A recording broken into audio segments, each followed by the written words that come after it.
एक रात बादशाह सुल्तान महमूद गजनवी को जब काफ़ी कोशिशों के बाद भी नींद नहीं आई तो वो अपने ग़ुलामों से कहने लगा कि शायद आज किसी मजलूम पर जुल्म हो रहा है, इसीलिए मुझे नींद नहीं आ रही। उसने अपने सिपाहियों से कहा कि तुम सारे लोग गलियों में फैल जाओ और अगर कोई फरियादी नज़र आए तो उसे मेरे पास ले आओ। थोड़ी देर के बाद वो सब वापस आकर कहने लगे, ए सुल्तान, हमें कोई भी फरियादी नहीं मिला। सुल्तान को जब फिर भी नींद नहीं आई तो वो कपड़े बदलकर खुद महल से बाहर निकला। महल के पीछे वाले हिस्से में हरम सरा के नज़दीक उन्हें किसी फरियादी की फरियाद सुनाई दी कि ए अल्लाह, सुल्तान महमूद अपने मुसाहिबों के साथ महल में ऐशो इशरत की ज़िंदगी गुजार रहा है और महल के अकब में मुझ पर यह जुल्म तोड़ा जा रहा है। सुल्तान ने कहा, क्या बात कर रहे हो? मैं महमूद हूँ और तुम्हारी फरियाद रसी के लिए आया हूँ। मुझे बताओ तुम पर क्या जुल्म हुआ है और ये जुल्म करने वाला जालिम शख्स कौन है? वो शख्स कहने लगा, ए बादशाह, आपके ख्वास में से एक शख्स जिसका नाम मैं नहीं जानता हर रात मेरे घर आता है और मेरी बीवी पर जुल्म तशद्दुद करता है। बादशाह ने कहा, इस वक्त वो कहाँ है? तो वो शख्स कहने लगा, शायद अब चला गया हो। बादशाह ने कहा, दोबारा जब भी वो शख्स आए तो आकर मुझे फ़ौरन इत्तला दो।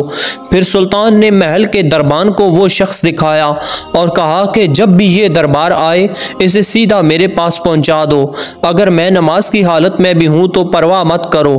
अगली रात वो शख्स सुल्तान के पास आया और बताया कि वो शख्स इस वक्त इसके घर में है। सुल्तान इसी वक्त तलवार हाथ में लिए उस शख्स के साथ चल पड़ा। जब उसके घर के करीब पहुंचा तो सुल्तान महमूद गजनवी उस शख्स से कहने लगा कि घर के सारे चिराग बुझा दो। फिर अंधेरे में ही इसके घर में घुसकर उस शख्स का सर तन से जुदा कर दिया। फिर सुल्तान ने हुक्म दिया कि चिराग रोशन कर दो। उस शख्स का चेहरा देखा और सजदे में गिर पड़ा। फिर घर के मालिक से कहा, अगर कुछ खाने को है तो ले आओ, मुझे बहुत सख्त भूख लगी है। वो शख्स कहने लगा, बादशाह सलामत, आप जैसा सुल्तान मुझ गरीब के घर का खाना खाएगा। तो बादशाह ने कहा कि जो कुछ भी है ले आओ। वो शख्स एक सूखी रोटी उठा लाया जिसे सुल्तान ने बड़ी रग़बत से खाया। वो शख्स सुल्तान से पूछने लगा कि ए बादशाह सलामत, चरागों को बजाना, सजदा करना और रोटी तलब करने के पीछे आखिर क्या माजरा है? सुल्तान ने फरमाया, मैंने जब तुम्हारी दास्तान सुनी तो सोचा कि मेरी सल्तनत में ऐसा जुल्म करने की हिम्मत सिर्फ मेरे किसी बेटे की हो सकती है। अंधेरा करने को इसलिए कहा कि पिदराना शफकत मेरे इंसाफ के रास्ते में हायल ना हो जाए। चिराग जलने पर जब मैंने देखा कि वो मेरा बेटा नहीं है तो मैंने सजदा शुक्र बुझा लाया।